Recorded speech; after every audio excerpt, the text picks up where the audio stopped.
Shalom, shalom, shalom, everyone. Welcome to a live episode of Life with Sharon on this great Tuesday evening, August the 2nd, 2022. And it's the eighth month of the year. That eighth month means new beginnings. I hope you're getting off to a good start with your new beginning. All things new starting this month. Old things are passed away and all things are made new. Welcome to Life with Sharon. And tonight we're talking about understanding trauma. Trauma is such a huge issue, and it's so involved. Of course, one show will not be able to get into it all. Next Tuesday, I'm talking about understanding how trauma plays out in our relationships. And still, even with two shows, it won't do it justice, but at least I'll be able to give some information so you can gain maybe a little bit of insight, some clarity, some knowledge and information that will help you along your journey if you or someone you know has experienced or is experiencing the result of trauma. And sometimes we think, and I'm going to get into this a little bit later, but sometimes we think trauma has to be some huge thing that has happened to us, like being in the military. And it's not, there's levels, there's mild, moderate, and severe. So there's levels to trauma. And we're going to get into that.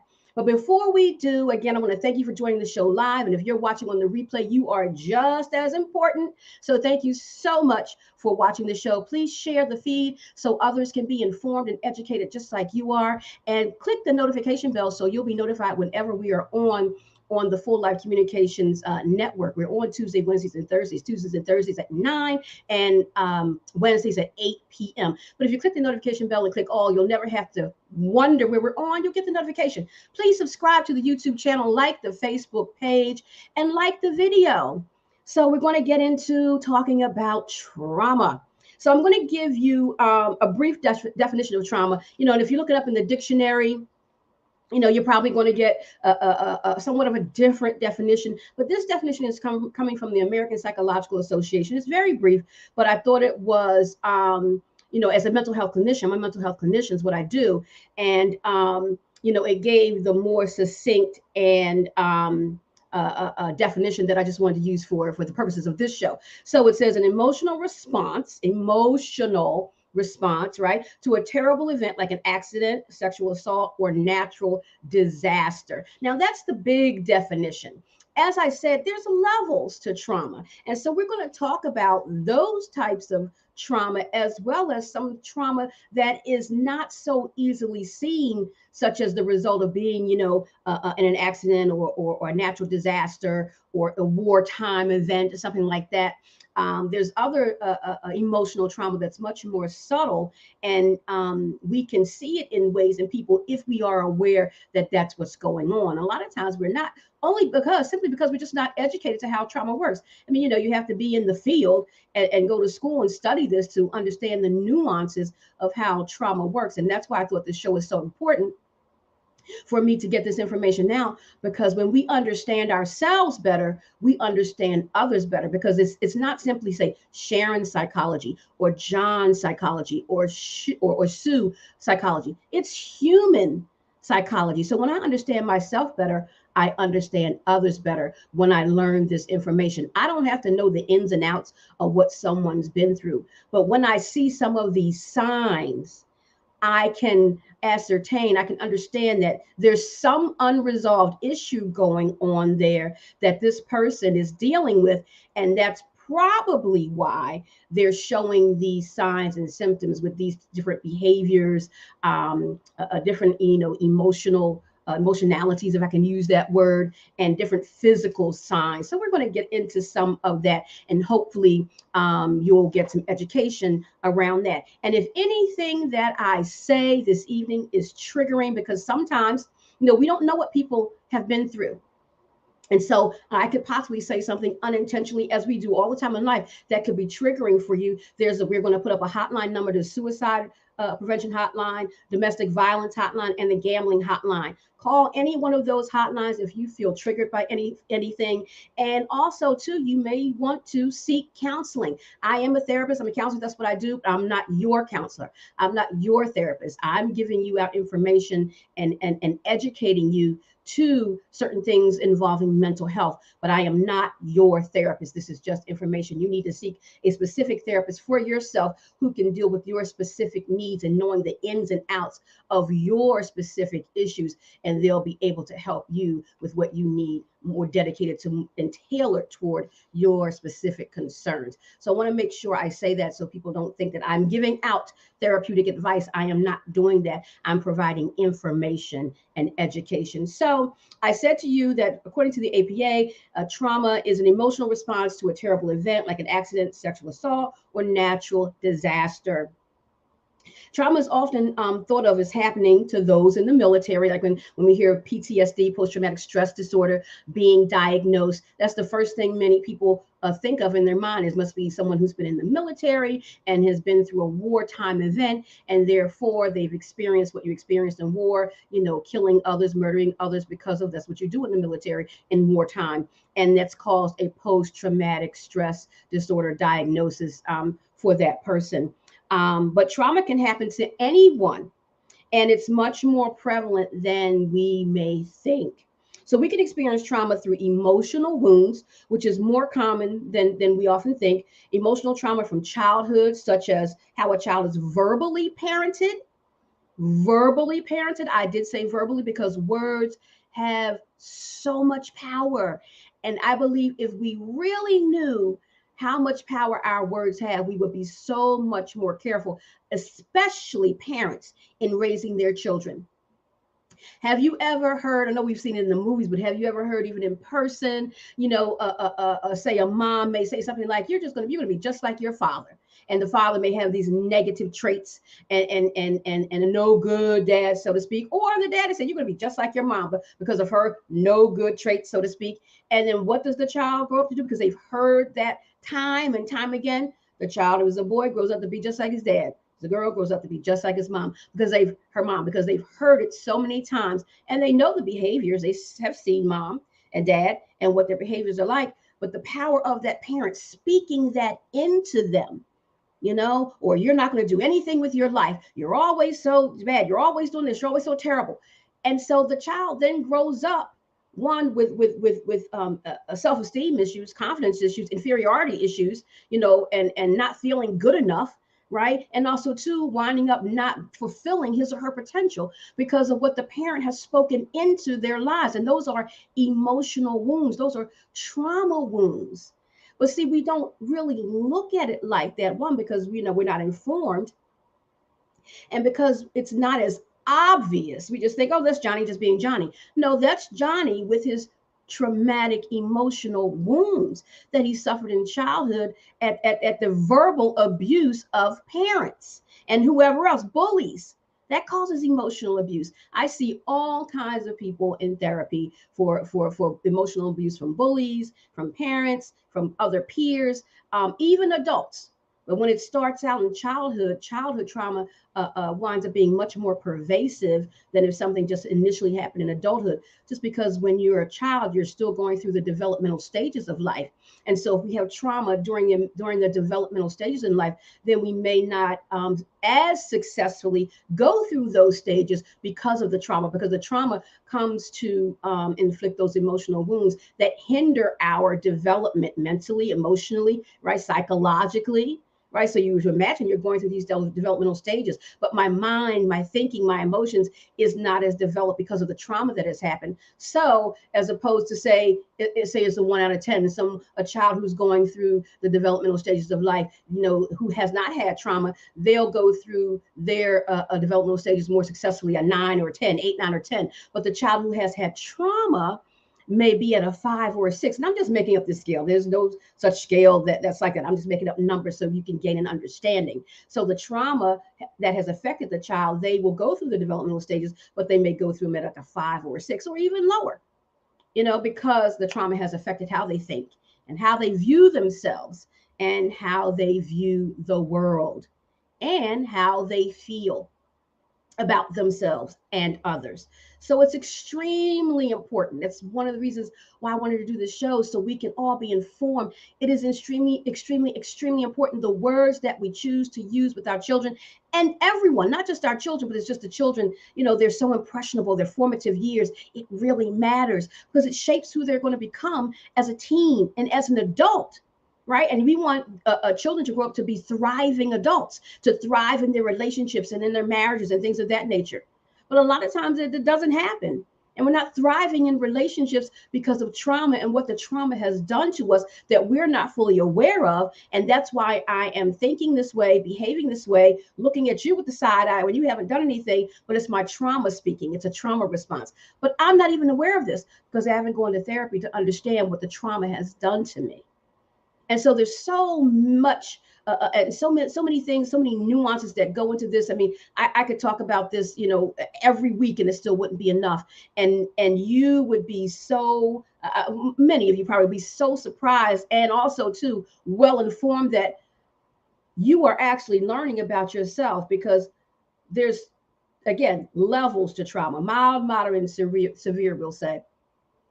And again, it doesn't have to be some grand thing that happened, like being in the military or being in an accident or being in a natural disaster. Many of us have had negative words spoken over our lives and spoken into us that's come to affect our self-esteem, affect our self-worth, affect our moods, our attitudes. But we're not thinking that that's the reason why we're behaving in such a way right now. But it is. And so when we learn these things now, hopefully, when we gain an awareness, hopefully with that awareness, we do better. Now I will self-reflect to say, wait a minute, some of that stuff that I heard on Life with Sharon, talking about trauma, I've experienced that. And now I do behave in those ways. I think in those ways. And sometimes I emote in those ways. I wonder if it's because of the trauma that I experienced in childhood or even adulthood. And so now, as you begin to self reflect and think on how what has happened to you, and now how you go about life and how you do things and in relationships, now you're putting the pieces together. And it's like, you know what? It all makes sense now. But I didn't know that before just because you were uninformed, like many people are. Again, if you didn't go to school for this or go to counseling, you really wouldn't know. But now that you do know, do some self-reflection, self-reflection, do some journaling, right? And seek counseling if necessary. So you can begin to, with your therapist, unravel how the trauma has affected your life then and now. And it can change. It doesn't have to stay that way just because now you become aware. Well, now how do I change? The therapist can help you become different, can help you heal, overcome that challenge of what that trauma has caused, and help you to get free from that. It does work, but it's a therapeutic process to get there. So I want to provide you with this information, most of all, to gain insight so you can have this information as a weapon and as a tool in your arsenal to defeat the enemy of trauma that may be, for some of us, still in control of our lives, even though the trauma happened decades ago. And for some, maybe not that long ago, but it still has that power over us. But when we heal and we get free, the trauma no longer has that power over us. We can think about what happened. It's not like we forget, we don't get amnesia. But when we think about it, or say a word that normally would trigger me, or something that I see might normally trigger me, it no longer has that same power and that same effect, because now I'm healed from it. I'm free from it. And I'm free to talk about it in a way, sort of like a matter of fact way, as opposed to from an unhealed place. When I think and talk about the trauma, it comes out in a much more emotional way rather than a matter of fact way when I'm healed from it. So it does make a difference. And I encourage anyone who knows that they have dealt with trauma to get into counseling, because you don't have to live with that trauma controlling your life in whatever aspects it's controlling your life: mentally, emotionally, physically, psychologically, behaviorally, because it does come out. You just have to understand it to know how it's coming out and being demonstrated in you. And I'm going to get into some of those things right now, so to give you some information of some signs and some symptoms. Now, this is not an exhaustive list, and you don't have to have all of these symptoms, but I do want to run down a list of some of the common symptoms And if you find yourself, in multiple of these categories, then again, you may want to seek counseling, because it could be trauma, or it could be something else. Because a lot of times with mental health, some of the symptoms can be symptoms of several different things, not just one thing. But what I'm going to talk about today were some of the symptoms of trauma. But again, they can be symptoms of other things, but still it couldn't hurt to seek counseling. So therefore you can decipher what is actually going on with me. Is it trauma related? Is it depression related? Is it anxiety related? What is it related to? Because it's something, if you fall into several of these categories. So some other things when as far as abuse goes, verbal abuse, right? How we speak to our children, emotional abuse, which tears down our self-esteem and how we feel about ourselves and the world, and of course, physical abuse and sexual abuse. Anytime there's physical or sexual abuse, there's always emotional abuse. Always. Now, whenever there's emotional abuse or physical or verbal abuse, doesn't mean that there has to be sexual or physical abuse. No. However, whenever there is sexual and physical abuse, there's always emotional abuse, because what it does to us emotionally, right? Those types of acts. And so adverse childhood experiences are those experiences that happen in childhood that can contribute to trauma, just as what I was speaking about: emotional abuse, verbal abuse, physical abuse, sexual abuse. And again, when we have childhood trauma, it's worse than, and all trauma is not good, but just saying, then if you experience a traumatic event later in life, it's worse when you experience it early, because of the developmental stages. And it's now you have a longer time to live with it, because it happened in childhood. Then when we have multiple traumas, multiple things happen to us, then it becomes complicated trauma, right? And definitely need to seek counseling for complicated trauma, because you're dealing with layers of trauma that have come to affect your mental, emotional, psychological, behavioral well-being. And it really is affecting you. And people think, oh, that's just me. Oh, that's just her. No, that's you and your trauma speaking. That's me and whatever has happened to me, and that's unresolved. That's my issues speaking. I can get healed and set free from those issues if I know that's what's going on and I seek help. Otherwise, my issues are always going to be speaking for me. And I'm thinking it's just me. No, it's my issues speaking for me. My issues are clashing with your issues. And that's why we're not getting along, because I don't know that it's my issues clashing with yours, and neither do you. And so we're just battling back and forth in an argument, say, like in a relationship. But when we both understand we've got a history of unresolved issues, it doesn't even have to be trauma. Whatever the issues are, we need to resolve them. And now we're actually behaving out of our true identity rather than a false identity. There's two identities: a true identity and a false identity, that's developed around adolescence. And it's based on what's happening, what has happened to us, and what's happening to us at the time. And so when we continue to carry that false identity, right, now we're operating out of our own issues, and that's why we're clashing. But when we are healed, we get to our true identity. And now I'm interacting with you. I'm engaging with you from my true self, my true identity. And that's where my self-esteem lies. That's where my self-worth and my self-confidence lies.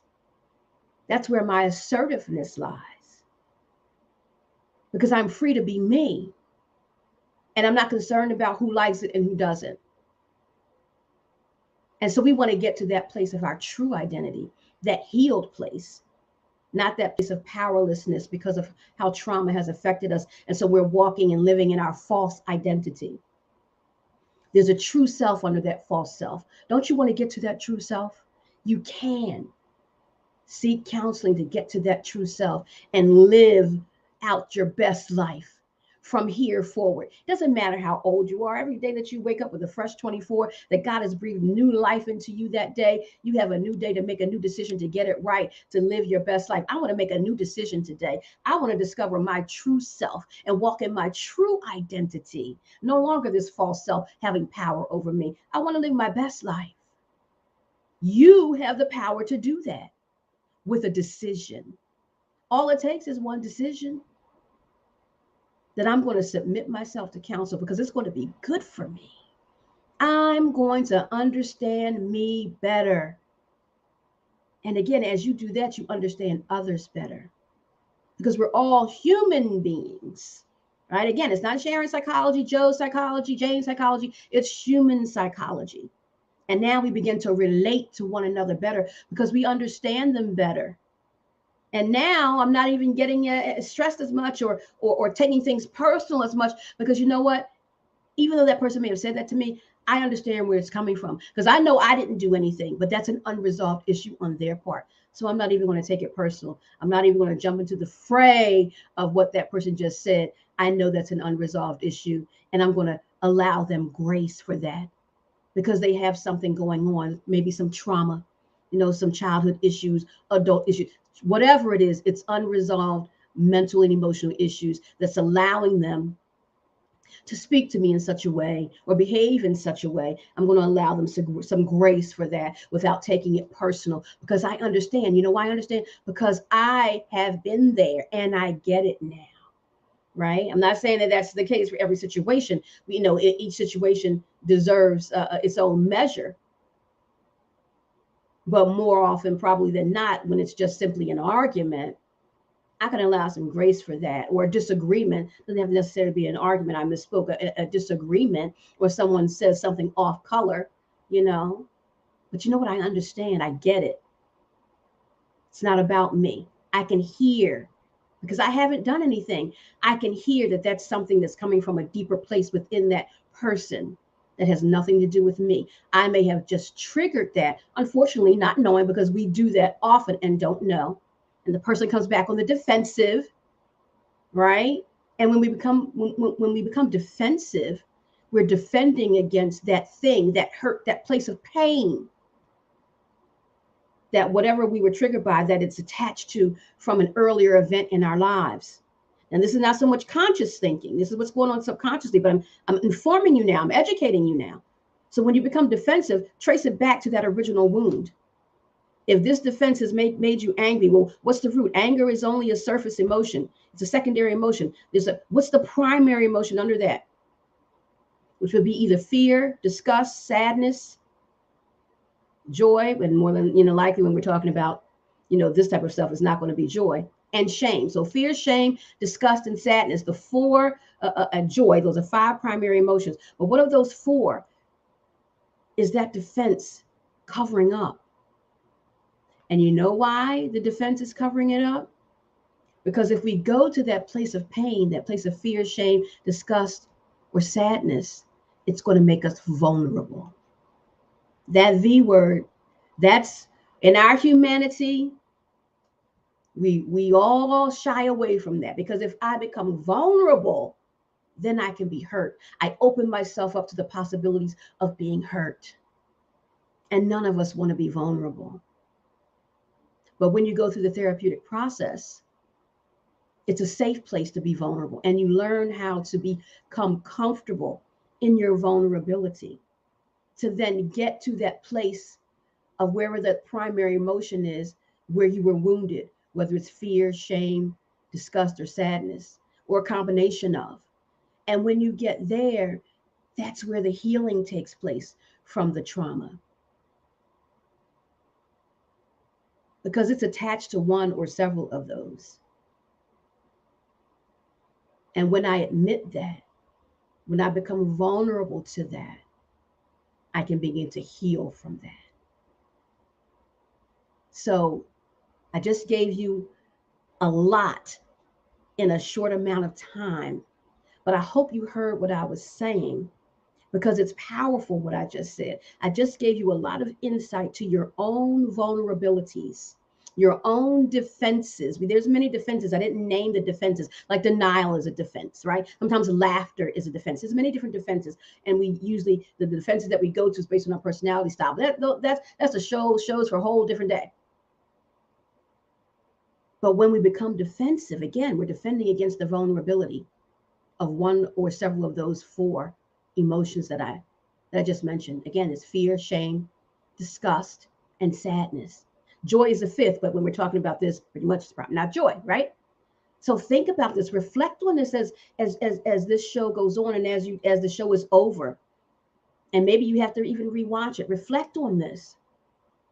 You know, when I get defensive, what is it triggering in me? It's traced back to some words that were said to you, some event that you went through, some trauma that happened to you earlier in your life. And a lot of it, and I know it sounds cliche and we make a joke about it, but a lot of it really is true. A lot of it goes back to our childhood. We're all living out our childhood issues in our adult life, in our adult relationships. Every time, and I'm saying that loosely because it's probably say 99.9% of the time, I sit with a client and trace their issues back. It goes back to childhood, unresolved issues from childhood, words that were spoken, emotions that were damaged, trauma, all of it, whether at the hands of a bully, at the hands of a parent, at the hands of a sibling, it doesn't matter, or several people, family, friends, it doesn't matter. It goes back to childhood. And a lot of times it starts right in the home, right in the home. That's why we have to be so careful about the words we speak to our children and those who we've been given a sphere of influence over. Our words matter. Our words have power. They do. And they can come to scar and damage. They can be destructive. But let's be constructive with our words rather than destructive. Choose your words wisely, because you want people to choose their words wisely when they're speaking to you. So let's do the same for others. Choose your words wisely. You don't have to give an answer right away. Take a second to think, you know what? I was about to say, but that would tear someone down. And that's not necessary. I don't want to tear someone down because I don't want anyone to tear me down. Let me say something encouraging, even though the person may have said something that was destructive to me. I don't have to do a tit for tat because I know better. That person is coming from a place of hurt and pain and possible trauma. That's why they're saying those things to me. Hurt people. But I'm no longer hurt, so I don't have to give that back to you. I can hear that hurt and say, you know what? I'm going to love on you anyway. I'm going to give you an encouraging word to hopefully turn that thing around because I didn't meet you where you were. I raised the bar. I see and feel your pain because I've been there. But I'm not going to give you back pain because I'm no longer hurting. I'm going to give you back my healing.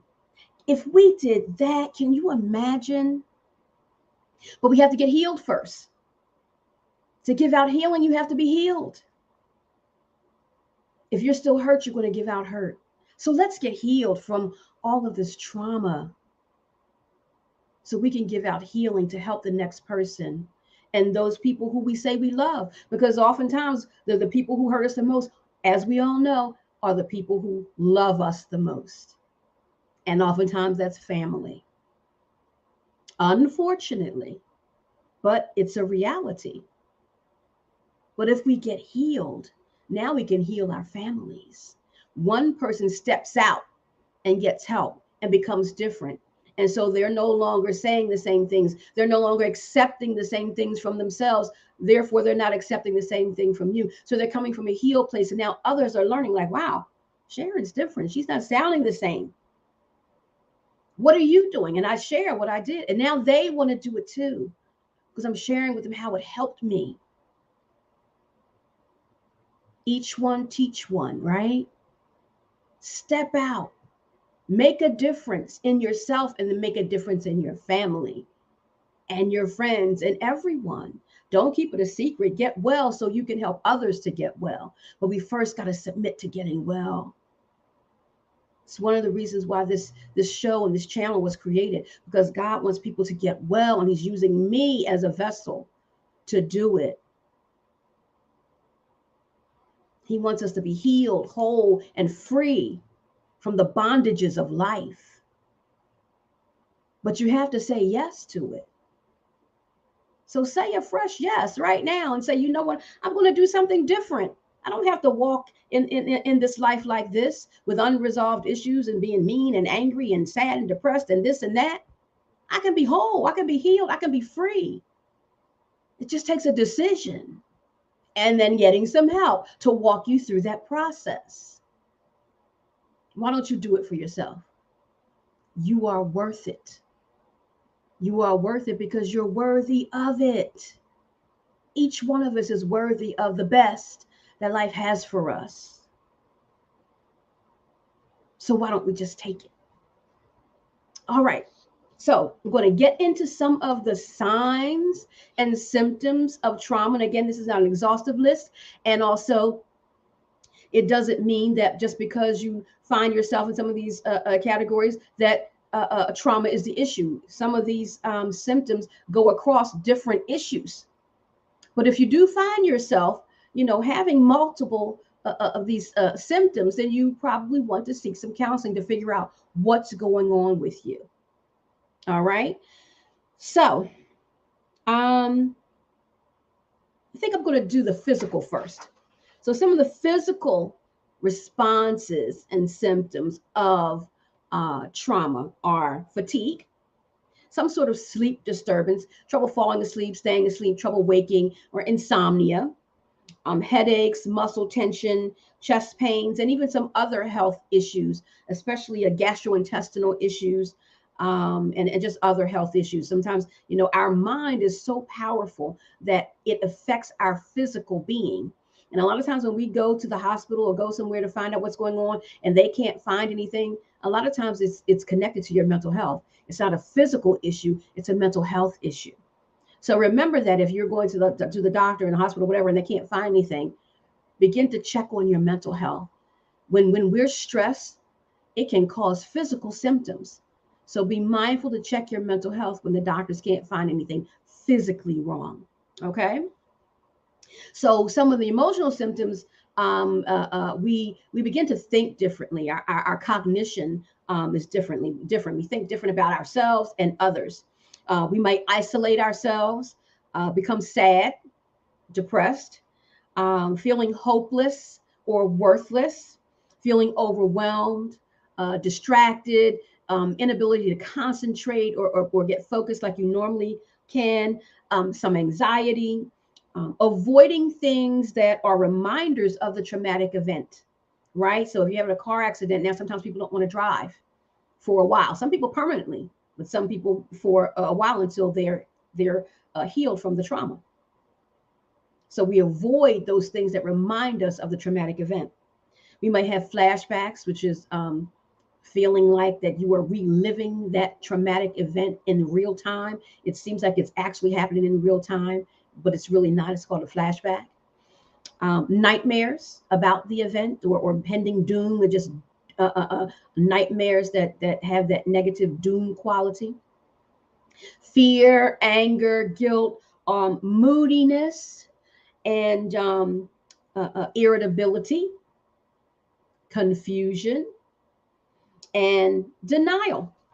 Sometimes we are in denial. Remember, denial is also a defense about our role in it, others' role in it, what actually happened. So there's different forms that denial can take when it's a symptom of trauma. So again, that's not an exhaustive list. That's just some. But if you find yourself, I experience a lot of those things. Just have a consultation with a therapist or a psychiatrist. Get an evaluation, whatever, so you can see what's going on with you. Because information is power. When you have this information, now you know what to do and what direction to go, rather than just, I have that, but I'm just going to keep living the way I'm living. Why? You don't have to. You could be better. All those symptoms that I just read off, if you're living like that, that's not the best existence for you. These things have power over you. So you're really just existing and you're not living. You're definitely not thriving. We want to thrive in life, not even just live. We want to thrive. But these symptoms weigh us down where we can't thrive. We can barely survive. So make sure if you find yourself in these categories, seek a consultation and see what might be going on with you. So We want to recap all forms of abuse and violence can produce emotional trauma, physical, sexual, and also, too, let's not forget some other types of abuse, substance abuse. Now, someone is abusing substances or has some sort of addiction, even though you don't have that. But if you live with someone or in a relationship with someone, it can cause emotional abuse because of what they go through. It's like vicarious, a secondary, indirect, if you will, trauma because of what they're going through. You're living it with them because they're so close and personal to you. You're in a relationship with them, or you live with them. And how you're relating with that person, with a person with some sort of addiction, they have these defenses, they may be in denial. So there's a lot of negativity going on in the words that are being spoken, the conversations that are had. Codependency is more than likely happening. So all of these things are happening, and so it's causing a negative effect on my emotional being, my emotional well-being. So therefore, it's creating some level of emotional trauma. And also, I mentioned earlier, bullying. Bullying is huge. And it's so out of control now with the advent of internet and social media. I have so many young people who go through bullying at school that it's created anxiety in them, social anxiety, low self-esteem, no self-worth, hopelessness, suicidal thoughts, even attempts at suicide. Serious. It's damaging people emotionally, where they're feeling so low they don't want to live. That's not good. That's why we have to be so mindful of how we treat other people. But the bully, people are bullies for a reason. That's an unresolved issue in that bully, why the person is a bully. They can't take it out on whoever has mistreated them. So they try to find the weaker person who they can overpower mentally, verbally, emotionally, and physically oftentimes. So they find the weak link, so to speak, and they take out their frustration, their anger, all of their unresolved issues on that person. Because whoever at home, whether it's a lot of times it's home, but doesn't necessarily have to be, can't take it out on mom and dad. They're grown, they're adults, they're my parents, they're in control. They could be being abused at home. It might not be physical, but it's mental, emotional. And it doesn't make them feel good within themselves. But I'm not in counseling as the bully, or I don't have a safe place or a place and space to be able to get this out in a productive way. And anything that we don't get out of ourselves that's negative in a productive way, it's going to come out in a negative, unproductive way. Every time. Our bodies aren't meant to hold that. And that's why when you see people with an attitude, you see people who are always angry, you see people who are always these negative ways, that means there's an unresolved issue there. It's not just because there's an unresolved issue there. There's something going on behind the scenes that you don't know about. That's why when you know this, allow some grace that they have issues. You haven't done anything.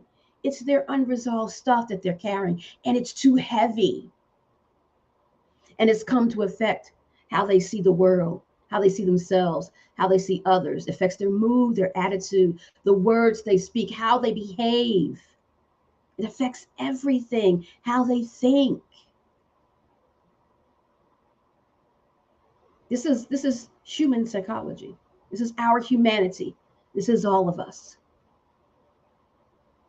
So with this information, you become educated and informed about yourself as well as others. And now you know what you can do with this insight. You can allow grace. You can seek counsel, right? Now that you're more aware, you can do your own self-reflection. You can journal for self-reflection to know how you want to move forward after you reflect on some things that have happened in your life, and know how you want to proceed after this conversation, this dialogue. So take it upon yourself and do what's best for you. This is all a part of your self-care. Prioritizing you and your mental health. Because when you prioritize yourself and your mental health, now you can be the best for those others who you serve, your children, your spouse, your boss, your coworkers, your employees, your church family. But when you're not taking care of yourself in those ways, you're not giving out the best of yourself, you're giving out the rest of yourself. That's a saying that I made up years ago that I always say, you don't want to give out the rest of yourself, you want to give out the best of yourself. But in order to do that, you have to replenish yourself and put into yourself, care for yourself. And in caring for your mental health, these are some things that you do. You seek counseling, you journal, you practice self-care throughout the day, throughout the week. You speak life into yourself with affirmations, constructively, not destructively. You speak life into others with the words that you choose. Daily affirmations are key to helping us maintain a positive thought life. Speaking those positive words over ourselves so that we begin to line up with who we say we want to be and who we actually are. We are not our experiences. That's what happened to us. That's not who we are. And unfortunately, what happens to us, we tend to take it on and then become that. But when we live intentionally, it's like, no, no, no, no. That happened to me. I don't have to become that. I have power over that. That doesn't have to have power over me. And in order for me to have power over that, there are things that I must do to take my control back. Take your control back. Don't let the enemy fool you. He is not in control. You're in control. Again, every day you can make that decision to take your power back, to take control of your life, not allowing a previous event to still be controlling how you behave, how you think, how you speak, how you feel. That's too much power. Too much power. Take it back and take it back today. It doesn't matter if it's the evening. Take it back today. Say to yourself, I'm taking my power back. I'm not living like this anymore. I don't have to live like this anymore. I have a choice. And you know what? I'm taking the choice to put me first and being in control of my situation, I'm controlling life and not letting life control me anymore. Make that decision for yourself. You deserve it. You're worth it. And so are your children, and so is your family. And you'll all be better for it. Okay, so we know some acts of, which may be more obvious, acts of terrorism, can cause mental and emotional distress. And also too, it's a traumatic event. Remember when 9/11 happened? Those people who were actually there, I'm sure many of them had the symptoms of trauma. And then those of us who weren't there, maybe watched it on television, heard about it. There may be some indirect, secondary, or vicarious trauma that we suffered. Right?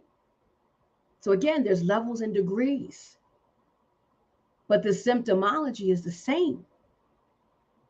All right. There's also too, and I've been talking about this more on my show on Race Matters that comes on Wednesday evenings at 8 o'clock, racial trauma.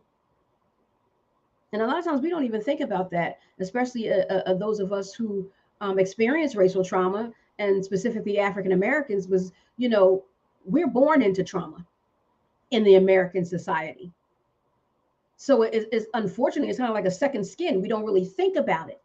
But then when we break it down, when you have those of us who are trained and therapists in this area and experts in the area of racial trauma, we've been to break it down. It's like, whoa, I experience that almost every day, right? Because of the different things that have happened to us directly and indirectly, right? I've experienced vicarious racial trauma with all the police brutality and murders of Black people.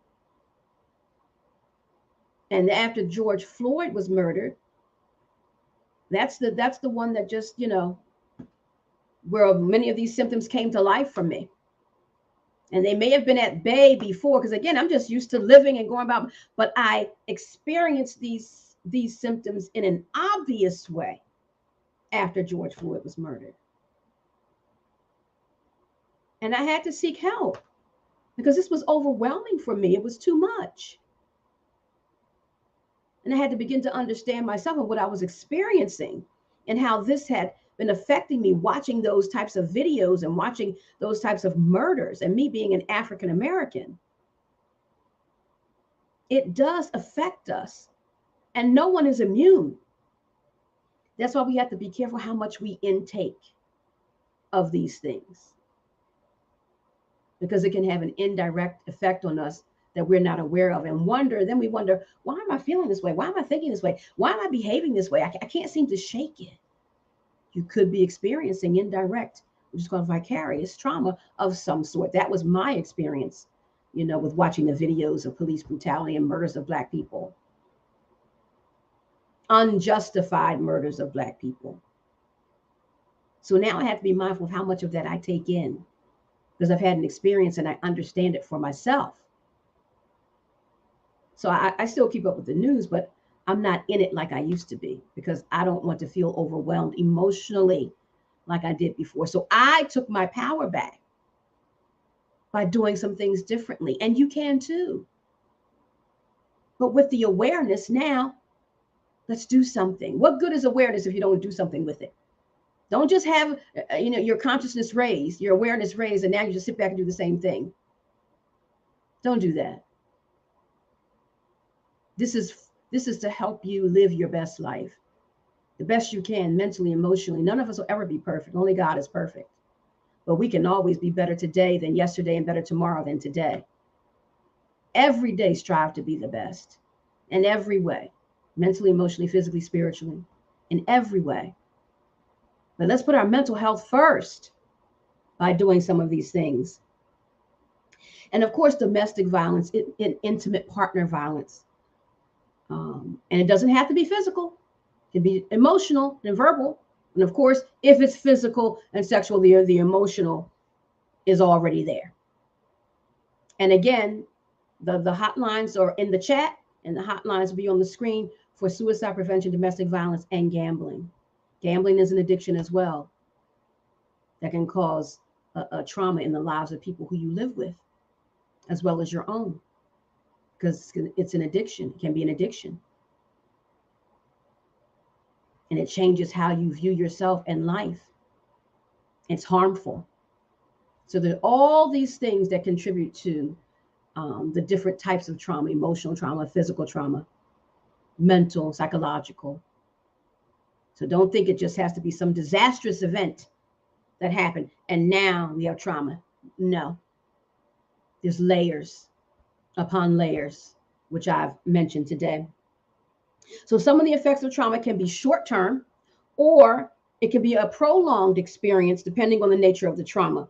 And if, like I said earlier, if there are multiple traumas experienced, you should seek professional help. And even if it's one trauma, you can still seek professional help, because why live with that if you don't have to, right? So, and I will leave you with this because I really want to reiterate this. Most common abuse, and the most hidden and unrecognizable abuse that can cause trauma. Okay, one of the most common, hidden, and unrecognizable abuses that can cause trauma is verbal and emotional abuse. Because if you're physically abused, there's going to be scars, maybe a broken bone, a bruise, or something like that, and that's going to heal. But the scars from verbal and emotional abuse, we don't see them as readily, because it comes out in our behavior, our speech, our mood, things of that nature. And since that's happening all day, every day, we think, oh, that's just Sharon. No, that's Sharon speaking and behaving out of trauma, out of verbal and emotional trauma. So let's remember that it can be subtle, and it's the most hidden and unrecognizable, but the most common is verbal and emotional abuse. And society is becoming more aware of it now, but not as much as I would like. But again, it's all a process. Thank God we're becoming more aware of it, because we're beginning to use our words much more wisely and speaking health rather than death into people and into our own selves. It matters. I can't stress it enough. So I need to look and see if there's any, I don't even know what time. Oh, okay, I'm doing good on time. Moderator doesn't have to chew me out afterwards. We don't have any questions, and that's fine. Hopefully everybody was listening and taking in. There's a lot of information to take in, I know. But it's good information, and I pray that this was informative for you, and that you'll be able to use it for yourself as well as for others. Please share this video with others so they can be informed as well, and they can help themselves, their family, their friends, as well as you. Don't keep it a secret. This is how we break the stigma, by sharing this information and taking our power back by sharing this information. Because as I get free, I help someone else get free. So I'm not just going to keep it to myself. I didn't get healed to keep it to myself. I got healed to help me and to help others. So help others by sharing this information, by sharing this video. And next week, next Tuesday, I'll be back for another episode of Life with Sharon. And we're going to continue the trauma conversation, but we're going to talk about next time how trauma shows up in relationships. So now you've got a brief understanding, a small understanding of trauma. Then I'm going to talk about next week how it shows up in relationships and why we tend to clash and what's going on in those clashes. I hinted to some of it today, but we're going to get more in depth with it next Tuesday at 9 p.m. So join me next Tuesday for another episode of Life with Sharon. And we're going to talk about how trauma shows up in relationships. So I thank you so much for watching me tonight. Those of you who are watching me on the replay, I love you. I see that you're watching and you're still commenting. Please comment, and I will, because I go back and I look at the feed and I'll comment back. I just appreciate you watching and hopefully getting informed and sharing the video. So please subscribe to the YouTube channel, click the notification bell, and click all so you'll be notified whenever I'm on. You won't have to even think about it. And again, share the video, like the Facebook page. We're all under Full Life Communications everywhere, and even on Instagram, Full Life Communications. So thank you so much for subscribing to the channel. It helps me to grow and to be able to provide more of this information when you subscribe to the channel and like the video. But most importantly, share the feed so others can be informed, because we don't want to keep all this good, great information to ourselves. We want everybody to get healed. So that is my time. Thank you so much. I love you all. Don't forget the hotline numbers will be in the description, as well as they're in the chat, as well as they were on the lower third for the suicide prevention, domestic violence, and gambling. If you feel as though any of that is an issue, or you were triggered, or you just know it would be helpful, use those hotline numbers. Don't be ashamed. You're important and you're worth it. And there's somebody there who's waiting to speak to you. So thank you so much for joining me tonight. God bless you. Have a restful evening.